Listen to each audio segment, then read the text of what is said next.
AD 95년경 예수님이 반모섬에 유배된 요한을 통해 기록한 예언서 요한계시록. 2000년 동안 아는 이가 아무도 없었다.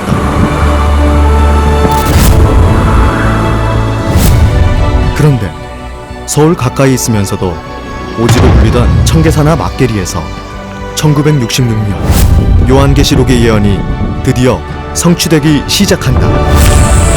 백일 양육터라 이 말이야. 이거 바로 그 역사의 현장이야.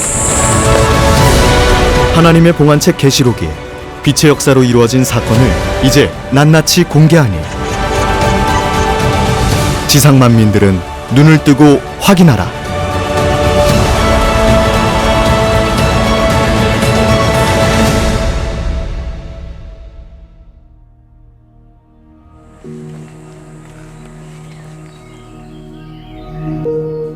계시록 사건의 시작은 7사자의 출현에서부터였다. 장소는 과천 소재 청계사나 막계리였다. 지금 여기 서 있는 곳이 참 기가 막힌 곳이고 의미심장한 곳입니다. 청계산 옥녀봉 자락에 지금 이제 우리가 서 있습니다. 자, 서 있는 이곳이 어떤 곳인가? 지금으로부터 약 54년 전에 이곳에는 하나님의 역사가 시작이 됐다. 이렇게 먼저 운을 떼고 싶습니다. 세인하지라는 말이 있듯이 이 말을 누가 알아듣고 누가 믿을까 하는 생각이 들지만은 이것은 분명한 사실이고 역사이고 실상이기 때문에 증거를 하는 것입니다. 계시록은 비밀이었다. 아무도 그들이 계시록 2, 3장에 예언된 7사자인지 알지 못했다. 그들 자신마저도 말이다. 7사자의 이야기는 1966년 7사자의 출현 1년 전 호생기도원에서부터 출발한다.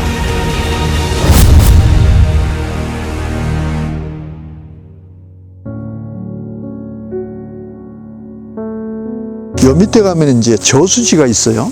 그 저수지 윗자락에 보면은 1965년도쯤에 호생기도원이라고 하는 기도원이 있었어요. 인도하던 사람은 김라는 사람이었고 거기에 어떤 부정을 보고 이 신이라는 사람은 기도원에 모여 있던 8명을 데리고 하산을 하게 됩니다. 그 당시 유라는 사람이 있었어요. 지금은 과천시잖아요.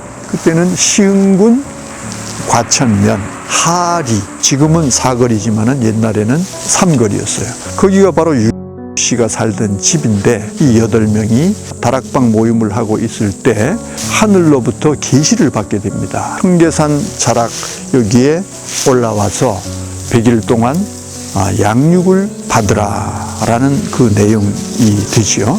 그래서 여기에 올라온 양육터가 우리가 보고 있는 저 바위와 함께 된 바로 저곳입니다. 유씨를 따라 이제는 올라오게 되는 거죠. 올라오게 된 사람이 8명입니다. 그 8명의 이름이 바로 또 유씨의 아들 유가 있어요. 김, 정, 백, 김, 신 아들 또 신 8명이 올라와서 바로 이 바위에 초막을 짓고 이 안에서 100일 동안 이제 양육을 받게 되는 겁니다. 1966년 2월 17일부터 5월 27일까지 그래서 54년 전 여기에서 하나님으로부터 계시를 받고 사실은 이제 7명인데 한 사람이 또 포함돼서 8명이라고 하는데 이 사람들을 통해서 하나님의 역사가 바로 이곳에서 시작이 됐다.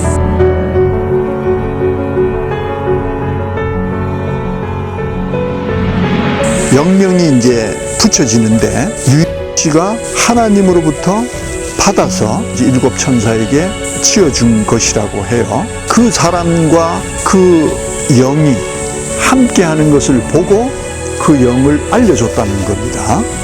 유씨는 일반 얘기고 그 아들 유기는 삼손, 김가 미카엘이고 정가 사무엘, 그 다음에 김가 디라, 솔로몬, 아버지 신 모세 장로라 그랬어요. 장로. 그 아들 심리는 여호수아였고, 이러한 각자의 이제 영명을 갖고 이 역사의 시작을 하게 된다. 그 여기서 이제 올라왔을 때 저쪽 방향에서 하늘에서 음성이 들리기 시작한 겁니다. 천신으로부터 음성을 듣게 되는데, 나는 일반 선지자의 영이 아니고 하나님의 성신이라고 자신의 신분을 밝히면서 내 말이 곧 법이니라, 이제 내 말을 들으라 라고 하면서, 그 말인즉슨 곧 뭐냐, 나는 임마누엘에게 명하고, 임마누엘은 일곱 천사에게 명하고, 일곱 천사들은 백성들에게 명하라. 그리고 백성들은 다시 거꾸로 일곱 천사에게 순종하고, 일곱 천사는 임마누엘에게 순종하고, 임마누엘은 나에게 순종하라.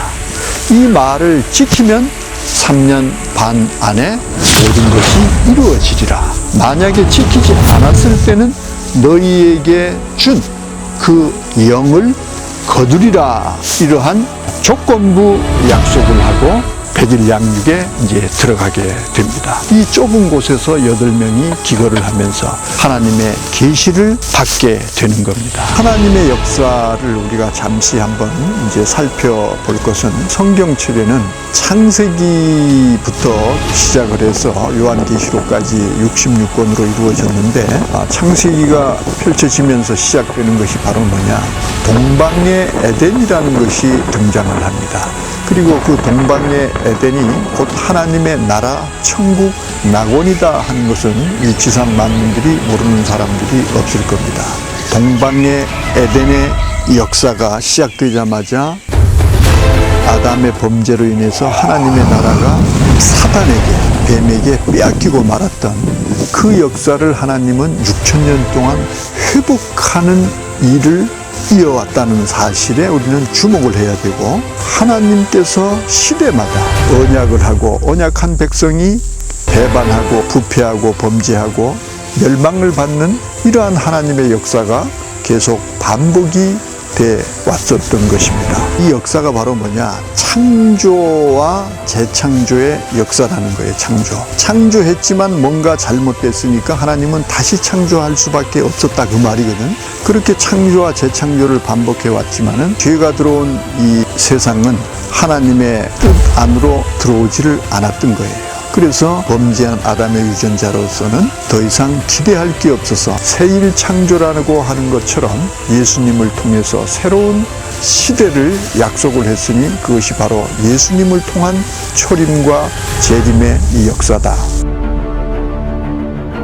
초림으로 오신 예수님은 씨를 뿌리러 오셨고 다시 오실 것을 약속을 했단 말이지. 다시 오실 때는 추수하고 인쳐서 하나님의 나라를 창조하시겠다 하는 것이 하나님의 계획이라는 거지. 그래서 믿을 신, 앙망할 앙, 그 약속이 약속대로 이루어질 것을 믿고 신앙을 하는 것이 바로 신앙인들의 자세가 되는 거지. 하나님의 역사를 완성짓는 이 마지막 때에 하나님이 그 역사를 완성하는 그 순간에도 역시 예수님을 통해서 새 언약한 것이, 즉 이것은 계시록의 사건을 두고 하는 말이거든. 이 역사가 어떻게 이루어지냐 하면은 바로 창조와 재창조의 순리에 의해서, 데살로니가 후서에서는 예수님이 다시 올 때 그 믿는 모든 사람들이 그 앞에 모임에 관하여 하시더니, 이렇게 저렇게 누가 말해도 영으로나 편지로나 말로나 미혹을 한다 해도 그 말을 시동심하지 말고 듣지 말으라는 거지. 반드시 어떠한 순리로 온다는 거예요. 배도하는 일이 있고 멸망하는 일이 있고, 멸망을 당하니까 구원자 예수님이 오신다는 얘기거든요. 다시 오실 때 있어지는 모든 일들은 비밀이므로, 어디에 이 비밀이 기록이 됐냐 봤더니만 제자 사도 요한이 예수님을 증거하다가 반모섬에 유배돼 있을 때 사도 요한에게 환상으로 미리 이 말씀을 예언을 해 놓으신 내용이 바로 뭐냐, 요한 계시록이라는 거예요. 계시록은 새 언약이고, 예수님이 다시 오실 때 하나님이 예수님을 통해서 마지막 역사를 완성짓는 그 내용이 일목요연하게 하나의 사건으로 예언되어 있는 것이 바로 요한 계시록이다. 요한 계시록은 핵심이 뭐냐, 배도와 멸망과 구원의 비밀이 담겨져 있다는 것. 이 마지막 역사가 그럼 어떻게 이루어지는가 봤더니만 창조와 재창조의 순리에 의해서 시작이 돼서 끝이 난다는 거지.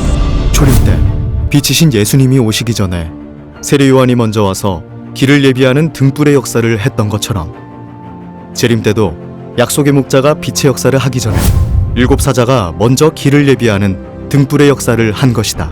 칠흑 같은 밤중에 하나님의 이 빛의 말씀이 7 사자를 통해서 7명을 통해서 이 땅에 역사하기, 비춰지기 시작하는 그런 역사다. 이것을 우리는 간과히 여겨서는 안 되고 그러한 역사가 여기서 이제 시작이 됐다는 거예요. 그런데 이 역사가 이제 시작된과 동시에 아침이 밝아오면 등불을 끄는 이치처럼 일시 동안 비추던 등불은 꺼져갔다. 하나님과 피로 언약했던 7명은 얼마 되지 않아 부패해져 배도의 길을 걷게 된다.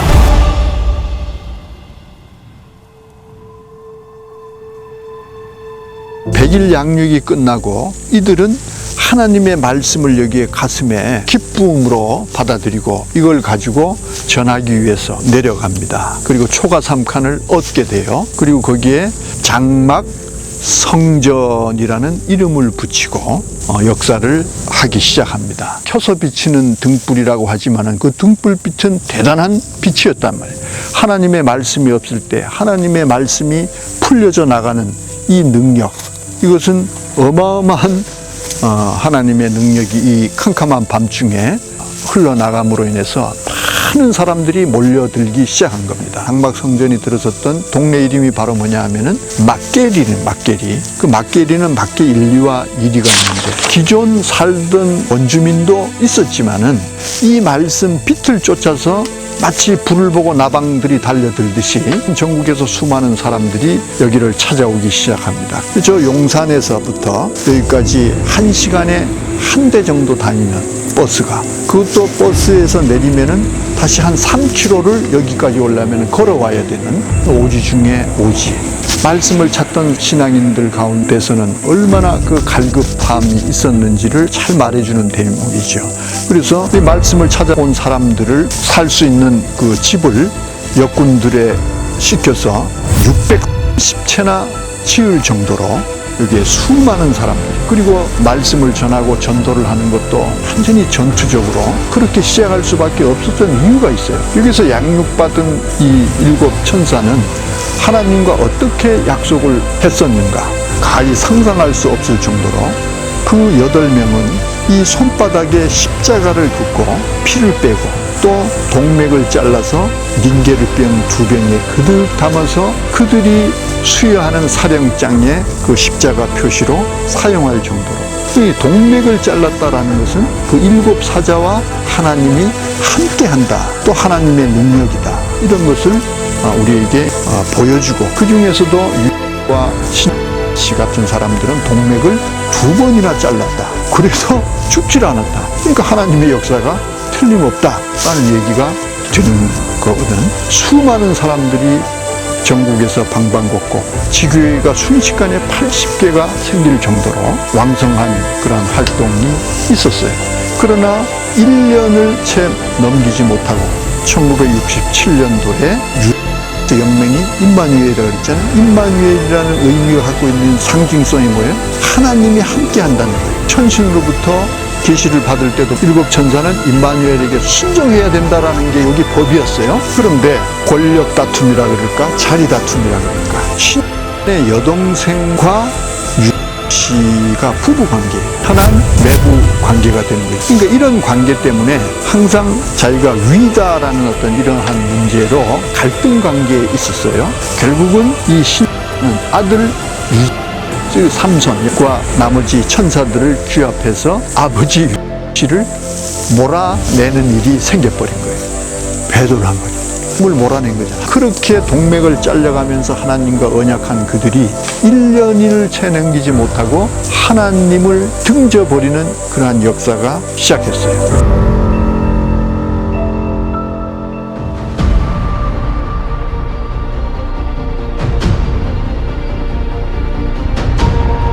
한편 장막의 현실을 보여주기 위해 하나님은 한 사람을 이곳으로 인도하는 일이 있게 된다. 1967년도에 이러한 일이 있으면서 한편으로는 저 하늘이 택한 천택지인이라고 하는 한 빛이 여기 장막 성전으로 이제 입교를 하게 되는 일이 또 있게 되는 거지. 훗날 이 역사의 주인공 되는 빛의 주인공 되는 바로 그분이죠.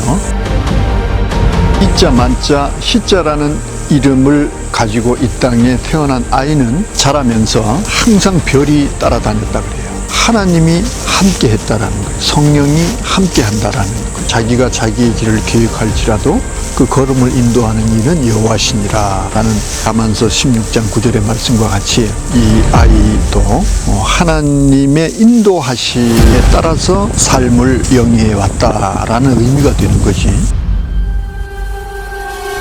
출가를 해서 신앙촌에서 이제 생활을 하게 됩니다. 거기가 바로 어디냐면 부천, 옛날엔 소사라고 했고 그 옆에 보면 오류동과 경계에 있어요. 그 오류동의 7천사 중에 아들 유씨, 유가 설교를 하게 되는 거예요. 오류동 어떤 집에서 목자가 지나가다가 그 설교 소리를 이제 듣게 되고, 근데 이 설교 소리가 그동안의 내용과 너무나 다르고 진리라는 이런 생각 때문에 마음에 어떤 동요를 일으키고 있는데, 밤에 자는데 하나님이 또 음성으로 진리를 쫓아가라 라는 지시를 하게 됩니다. 그 지시를 받고 들어온 곳이 바로 67년도에 바로 이곳 장막 성전이다.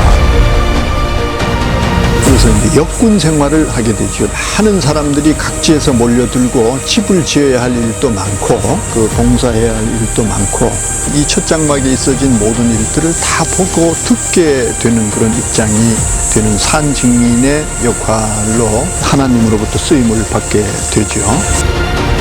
또 71년도는 어떤 일이 벌어지냐 하면은 소위 말하는 룩코리아 사건이 벌어지게 되는 거예요. 룩은 보다, 코리아, 한국을 보다. 해외 홍보 책자예요. 우리나라를 세계에 알리는 그러한 책자예요. 여기에 장막 성전을 이제 소개를 하게 되는데, 그 소개를 할 때 이 장막 성전의 대표가 이렇게 나가야 되는데 유수라는 이름으로 나가게 되는 거예요. 이것을 다른 사람은 그런데 관심도 없지만은 이 목자께서는 예리한 눈으로 듣기도 하고 보기도 하고 왜 그러한 일이 있을 수밖에 없는가라는 그 내용까지도 알게 된 거예요. 또 여기 다락방 기도회를 할 때 그 동생 유수가 그 의사를 하다가 월북을 한 입장인데, 그 월북할 때 그 남겨놓은 그 가짜 의사 면허증을 가지고 돌팔이 행세를 하면서 그 다락방 기도회를 사실은 운영을 한 거예요. 이제 그런 동생 유수라는 이름이 있고 유 입장에서는 삼촌이 되는 거고, 그 사람 이름이 룩코리아의 장막 성전의 대표 이름으로 실려버린 거예요. 그래서 이것을 아는 사람은 비밀고 가족이나 핵심 멤버 외에는 이것을 아는 사람이 아무도 없는데, 이것을 희한하게 이 목자께서는 알고 들어버리는 거예요. 그래서 이 비밀이 탄로가 되니까 이건 보통 사건이 아니거든. 그래서 죽이려고 한 거예요. 느헤미야라는 그 영명을 가진 사람이 멍석에다가 말아서 패고 이거 이제 죽었다 이렇게 해갖고 말아서 저수지에 던졌죠. 그 다 죽은 줄만 알았지. 근데 살아나셨고, 그리고 또 집에 계실 때 호롱불을 켜놓고 있는 집이었는데 거기에 또 깡패들을 시켜서 칼을 들고 이제 죽이려고 이제 왔어요. 근데 거기에 이제 달빛인가에 거의 보이니까 벽에다가 베개를 이렇게 기대고 벽에 기대고 있다가 그 상황을 딱 감을 잡고 들어오기 직전에 베개를 꺼내가지고 그 호롱불을 집어 던지니까 어두워져 버린 거지. 틈을 타서 쪽문으로 빠져나가서 어디로 가느냐. 71년도에 낙향을 하시게 되는 겁니다.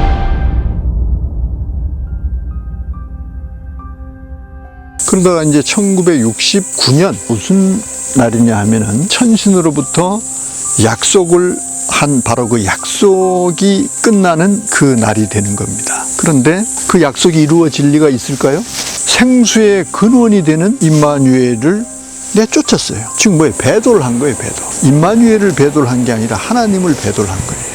그래서 이제 일곱 사자가 결국은 모든 것이 다 틀렸구나 해갖고 세상 길을 이제 걷게 되고 이제는 돈을 모으는 일밖에는 없다. 사업 구상을 하러 제주도에 갔는데 이러한 상황 속에서 그 일곱 사자 중에 두 사람이 또 이어서 이탈을 하게 되는 거예요. 이탈하는 이유는 역사가 이제 안 이루어지는구나. 시한부 종말론이라는 이름이 그래서 등장을 하는 겁니다. 그러니까 이 시한부 종말론이 불발되는 그 순간이 되는 거예요. 그래서 이제 백과 여호수아 이 두 사람과 먼저 67년도에 나간 그래서 69년도까지 세 사람이 이탈을 이제 하게 되는 거예요. 그러는 사이에 1969년도에 이제 성도들은 성도들대로 꽉꽉 차 메어지니까 69년도에 한쪽에서는 새로운 성전이 필요한 거예요. 그래서 새 성전을 건축에 들어갔고 71년도에 이제 신건축이 이제 완성이 되게 되는 거죠.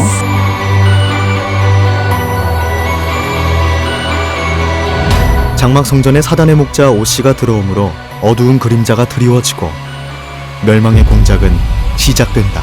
70년도에는 유라는 사람이 이제 아버지 유 씨를 내쫓고 이렇게 담임으로 목회를 할 때 전도를 하기 위해서 서울역에 거의 매일 나가면서 전도를 하는 그런 입장이었는데 그 내용을 탁이라는 사람이 알고 있었어요. 자, 이 탁은 대구의 어떤 동교회라는 소속이었는데 이 서울에 올라와서 예장합동 비주류 청동 측이다 해가지고 주왕노회라는 것을 하나를 이제 창설을 이제 하게 됩니다. 이 탁과 교제를 또 하고 있던 사람이 누구냐 하면은 오라는 사람이었어요. 이 사람은 독일에서 공부를 하고 또 천주교인으로 있다가 한국에 와서 이제 장로교로 개종을 한 이제 그런 입장에 있던 사람이에요. 장막 성전에 대한 어떤 그 뭐 위상이랄까 말씀이 여기서 나오고 관심의 대상이었어요. 그 눈여겨 보고 있던 이 탁가 유과 관계를 짓기 위해서 오 씨를 만나게 하게 됩니다. 그래서 서울역 모 다방에서 이 유와 오는 만나게 되고 그때부터 교제를 또 두 사람은 이제 하게 됩니다. 그러다가 1975년도에 전도사라는 직함을 가지고 장막 성전에 입교를 하게 되는 거예요. 그 75년도가 있기 위해서 70년도부터 그런 미팅 만남이 있었다라는 얘기. 오 씨와 탁의 계획에 따라 꾀임에 빠져서 유는 이제 오 씨를 장막 성전에 들어오게 한 꼴이 되는 거고 들어가게 되는 상황을 성경적으로 우리가 조금 분석을 해보면은 초림 때 니골라라고 하는 사람이 이방 니골라인데 유대교에 입교했다가 예수교에 들어온 거와 같이 그러나 들어왔다가 당을 짓고 하나님 역사를 회방하는 그러한 인물이 바로 니골라라는 인물이었거든. 그 사람과 같은 입장에서 오씨라는 사람은 입교를 하게 되는 거예요. 하나님께서는 아직까지 봐줄 여유가 있었는데 이제 이 오씨를 장막 성전에 끌어들임으로 인해서 이제 중요한 사건이 예비된다. 니골라 입장에서 온 이 오씨라는 사람은 결론적으로 말하면 사단이 함께하는 사람이라는 거지. 계시록 안에다가 그 사람을 발람이다, 니골라다, 하늘에서 떨어진 별이다 여러 가지로 이제 표현을 해놨다. 호세아 10장 10절에 너희가 두 가지 죄에 걸리면은 친다. 예레미야 2장 13절에 가보니까 두 가지 죄를 뭐라고 했느냐. 이마누엘을 버린 것이 한 가지 죄에 이미 걸렸어. 하나 아직 남아있는데 웅덩이를 팠다는 거예요. 그들이 어떤 웅덩이인가 봤더니만 터진 웅덩이. 웅덩이는 물을 고우는 곳인데 터져버렸으니까 고와지지 않아. 이게 무적행이라는 얘기예요. 밑이 없다라는 거거든. 그러니까 아무리 부어도 밑 빠진 독에 물이 붓기요. 그러니까 무적행은 뭐예요? 바로 이 사단을 얘기를 하는 거거든. 그들의 사단의 교리, 사단과 함께 할 역사가 지금 펼쳐지기 일보 직전에 있는 거예요. 75년도의 이 상황 자체가. 아니나 다를까 이제 이 오씨가 들어와서 슬슬 개혁 작업을 마무리 이제 해오는 거예요. 계시록 사건의 출연 인물은 영이신 예수님, 일곱 사자, 니골라당, 세요한 순으로 나타난다. 하나님은 성민이 멸망당할 때 한 사람을 택해 구원의 역사를 시작하신다. 낙향했던 목자는 어느 날 구름 속에서 오시는 영인 예수님을 만나 다시 과천 장막성전에 오게 된다.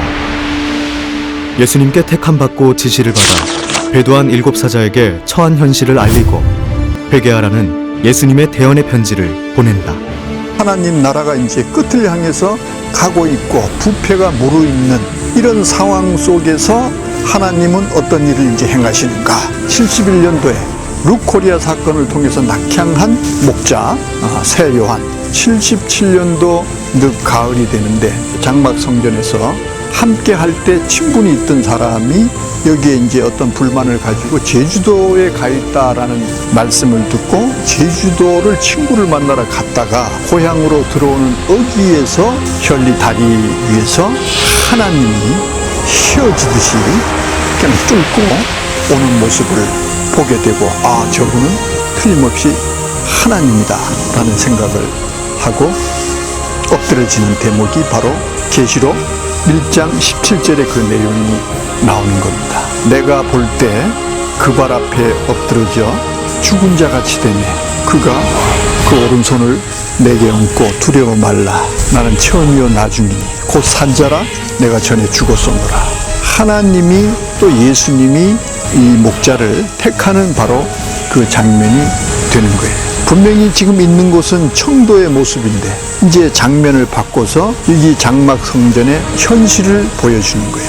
여기가 이제 뭔가 잘못돼 가는 그 상황을 알려주고 가라 지시를 하는 거예요. 아담 세계가 범죄했을 때 의로운 한 사람 노아를 택해 역사하셨던 것처럼 한 시대가 잘못됐을 때 충성되고 진실한 한 사람 천택지인을 택하신 것이다. 그래서 77년도에 여기 오게 되는 겁니다. 올라와서 이제 인도권으로 이사를 와서 거주를 하게 됩니다. 그리고 79년도에 부패하고 타락한 장막성전의 7사자들에게 이제 편지를 하게 되는 내용, 예수님이 보여주고 들려준 계시록에 이 진행된 모든 사건을 이제 알려주는 역할을 하게 되는 것이, 편지를 해도 회개를 요구해도 회개를 하지 않았다고 돼 있잖아요. 회개를 하질 않습니다. 그럼에도 장막성전은 결국 멸망자들에게 완전히 침노당하는 상황에 처해지고 마는데